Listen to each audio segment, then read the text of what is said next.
कान्हा कहते हैं, भाग्य से कभी कभी चीजें आसानी से मिल जाती है, किंतु हमेशा भाग्य के भरोसे नहीं जी सकते। कर्म ही असली भाग्य है। जीवन में परेशानियां चाहे जितनी भी हों, चिंता करने से वे और ज्यादा बढ़ती हैं। खामोश रहने से यह परेशानियां धीरे धीरे कम हो जाती हैं। सब्र करने से यह परेशानियां खत्म हो जाती हैं और परमात्मा का शुक्र करने से यही परेशानियां खुशियों में बदल जाती हैं। अगर परमात्मा तुम्हें कष्ट के पास ले आए हैं तो यह समझ लो कि उन्होंने तुम्हारे भीतर इतनी शक्ति और साहस देखा है कि तुम उस कष्ट का सामना कर सको। भरोसा रखो, क्योंकि वही परमात्मा जो तुम्हें इस कठिनाई के पास लाए हैं, तुम्हें इस कठिनाई से पार भी ले जाएंगे। जिंदगी के इस रण में खुद ही कृष्ण और खुद ही अर्जुन बनना पड़ता है। कठिनाई के पीछे भी ईश्वर का कोई बेहतर उद्देश्य छिपा होता है, जो सही समय पर सामने आता है। इसलिए जब भी मुश्किल वक्त आए तो इसे याद रखें कि यह भी ईश्वर की एक योजना का हिस्सा है, जो आपके जीवन में कुछ अच्छा लेकर आएगी।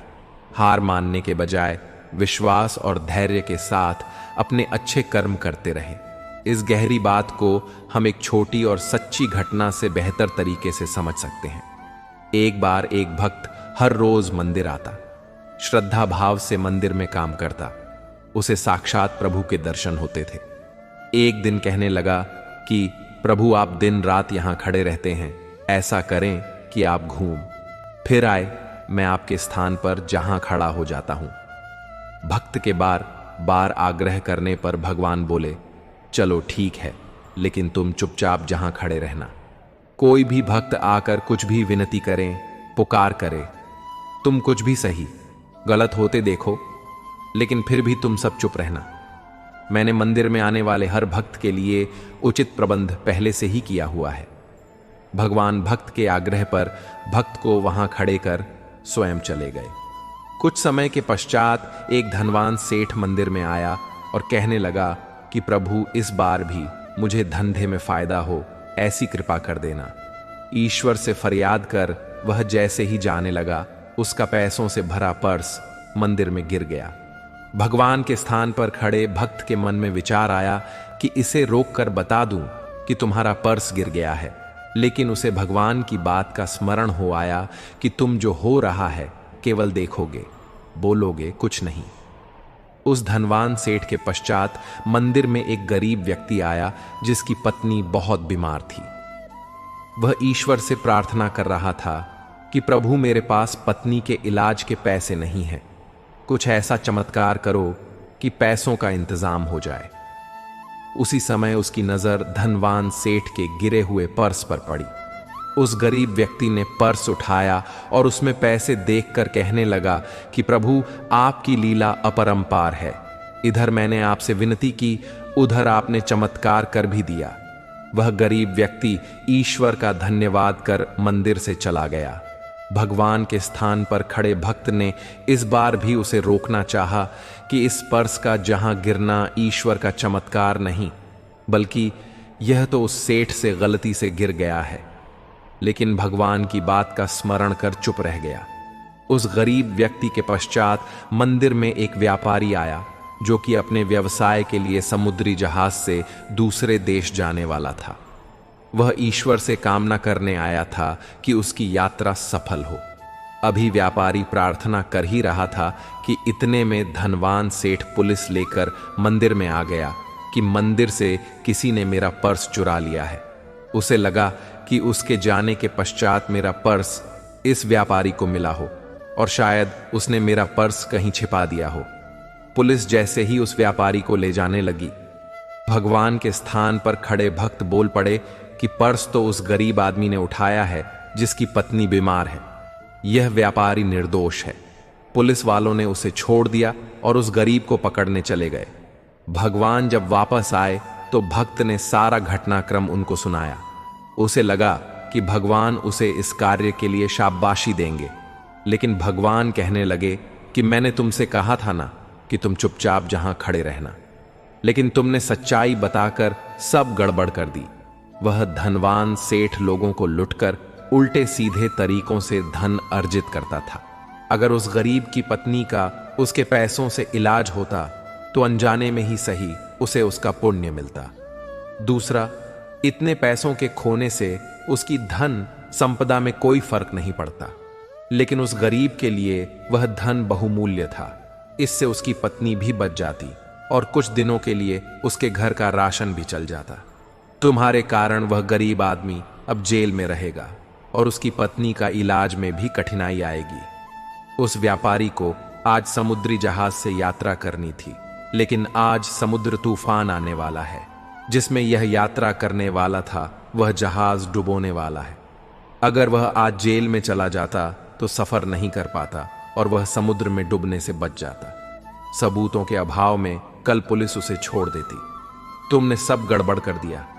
अब वह भक्त अपनी गलती पर पछताने लगा और सोचने लगा कि सच ही कहते हैं कि भगवान जो करता है अच्छे के लिए करता है।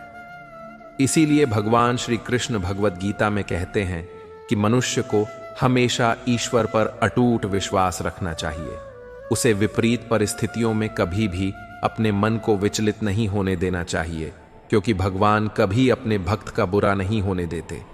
जिस इंसान के चारों तरफ नकारात्मक लोग रहते हैं, उस इंसान का मंजिल से भटक जाना तय है।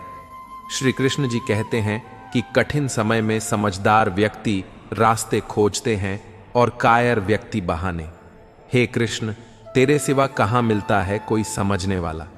जो भी मिलता है बस समझाकर ही चला जाता है। कान्हा कहते हैं कि अगर तुम्हें किसी ने दुख दिया है तो बुरा मत मानना, क्योंकि लोग उसी पेड़ पर पत्थर मारते हैं जिस पर ज्यादा मीठे फल होते हैं। सोच अच्छी रखो, लोग अपने आप अच्छे लगने लगेंगे।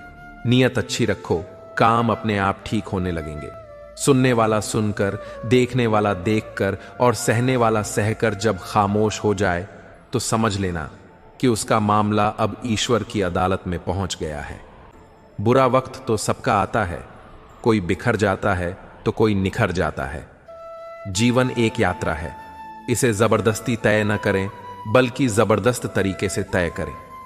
रिश्ता चाहे कैसा भी हो, मन से होना चाहिए, मतलब से नहीं।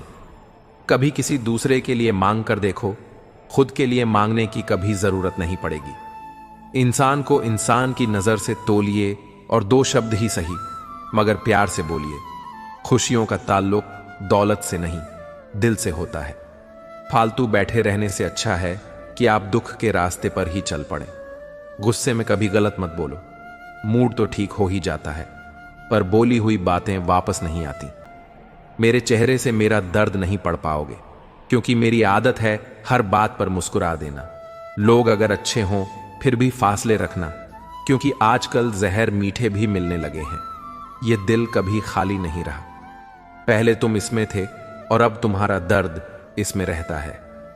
पूरी उम्र लग जाती है एक होने में, और एक लम्हा ही काफी है किसी को खोने में। जिंदगी को खुली किताब मत बनाओ, क्योंकि लोगों को पढ़ने में नहीं बल्कि पन्ने फाड़ने में ज्यादा मजा आता है। रिश्ता ऐसा होना चाहिए जो हमें अपना मान सके और हमारे हर दुख को समझ सके। अगर तेज बारिश में चल रहे हो तो पानी से अलग आपके आंसू पहचान सके। जो आपके हाथ में नहीं है, यदि उसका मोह करोगे तो जीवन नर्क बन जाएगा। कीचड़ और लीचड़ दोनों से बचने का प्रयास करें। एक तन खराब करता है और दूसरा मन। मैंने सबसे ज्यादा धोखा अपनी अच्छाई से खाया है। सामने वाले को वैसा ही मान लिया जैसा वह दिखा, लेकिन बाद में पता चला कि लोग दिखाते कुछ और हैं और होते कुछ और। प्रेम सदा ही माफी मांगना पसंद करता है और अहंकार माफी सुनना। एक बार किसी को माफ करके अच्छे बन जाओ, लेकिन दोबारा उसी इंसान पर भरोसा करके बेवकूफ मत बनो। धर्म केवल हमें रास्ता दिखाता है, परंतु मंजिल तक तो कर्म ही पहुंचाता है। व्यक्ति को उसके कर्म का फल उसी तरह मिल जाता है जैसे कोई बछड़ा सैकड़ों गायों के बीच अपनी मां को ढूंढ लेता है। जरूरत पड़ने पर लोग बिना रिश्ते के भी रिश्ता बना लेते हैं और जरूरत खत्म होने पर बने बनाए रिश्तों से मुंह मोड़ लेते हैं। अगर सफर में ठोकरें नहीं खाई तो मंजिल की अहमियत कैसे जानोगे?